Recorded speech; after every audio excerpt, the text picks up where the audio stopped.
বিশ্বকাপ ক্যাম্পেনে ইন্ডিয়ার 3টে ম্যাচ শেষ। এগেনস্ট আয়ারল্যান্ড, এগেনস্ট পাকিস্তান এবং এগেনস্ট ইউএসএ। 3টে ম্যাচ জিতেই ধারাবাহিকভাবে 3টে ম্যাচ জেতার কারণে সুপার 8-এর জন্য কোয়ালিফাই করে গেছে টিম ইন্ডিয়া। কিন্তু ভারতীয় সমর্থকদের জন্য, ভারতীয় টিমের জন্য চিন্তার কারণ হচ্ছে বিরাট কোহলির ফর্ম। তো একটি সার্টেন যে মাইন্ডসেট বলুন বা সার্টেন একটা ফরমেশন, সেটাকে মেনটেন করার জন্যই রোহিতের সাথে কোহলিকে ওপেনিং করানো।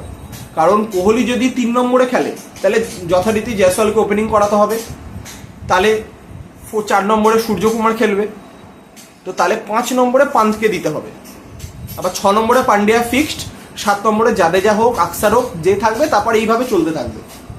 তাহলে পান্থকে খেলতে হবে 5 নম্বরে, কিন্তু তাহলে শিবম দুবের জায়গা থাকবে না। কিন্তু ম্যানেজমেন্ট চাইছে শিবম দুবেকে দলে রাখতে, কারণ সুপার 8-এর খেলা হবে ওয়েস্ট ইন্ডিজে, যেখানে কিন্তু স্পিনাররা সহায়তা পাবে। তো সেখানে মিডল ওভার্সে হার্ড হিটিং একজন ব্যাটসম্যানকে প্রয়োজন, সেই কাজটা শিবম দুবে করতে পারবে বলে এটা সকলের বিশ্বাস।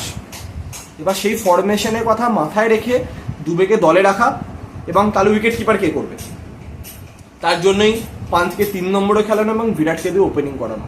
তো এর আগে ওপেনিং করতে এসে টিম ইন্ডিয়ার হয়ে তার একটাই টি20 সেঞ্চুরি রয়েছে এগেনস্ট আফগানিস্তান এশিয়া কাপ 2022-এ, এবং তার অ্যাভারেজ 45, কিন্তু 3 নম্বরে তার অ্যাভারেজ কিন্তু 54।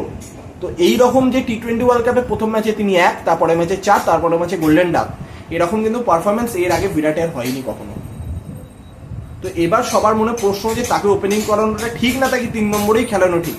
তো প্রথমে যদি আমি আমার ওপিনিয়ন দিই, তাহলে আমি অবশ্যই বলবো যে বিরাটকে তার যে অরিজিনাল যে পজিশন 3 নম্বর, যেখানে তিনি ম্যাচটাকে কন্ট্রোল করে, তাকে সেই জায়গাটাই দেওয়া উচিত। এবং দল যদি দুবেকে রাখতে চায় রাখুক, তো সেই জায়গাতে পান্থকে দিয়ে ওপেনিং করানো যেতে পারে। তো কারণ পান্থ এমন একজন প্লেয়ার, তিনি 5 নম্বরেও খেলেছেন, 4 নম্বরে খেলেছেন, 3 নম্বরে খেলেছেন, বহু ক্ষেত্রে ওপেনিংও করেছেন।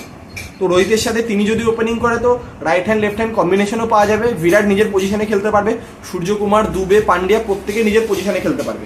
তো এটা হচ্ছে আমার ব্যক্তিগত ওপিনিয়ন। তো এবার আপনাদের কি ওপিনিয়ন?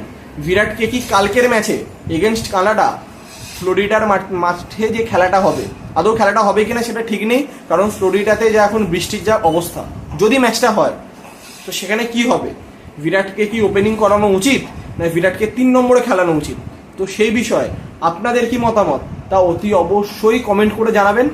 এবং আমরা সকলে আশা করব বিরাট কোহলি যেন তার সেই পুরনো টি20 ওয়ার্ল্ড কাপ ফর্ম, যার তিনি এত বছর বছর ধরে দেখিয়ে এসছেন, সেই ফর্ম যেন কালকের ম্যাচ থেকেই তিনি দেখাতে পারেন। কারণ সুপার 8-এর জন্য ভারতীয় টিমের অন্যতম মূল প্লেয়ার হতে চলেছে কিন্তু বিরাট কোহলি, কারণ ওয়েস্ট ইন্ডিজের যা কন্ডিশন, সেখানে বিরাটের মতো ব্যাটসম্যানকেই প্রয়োজন।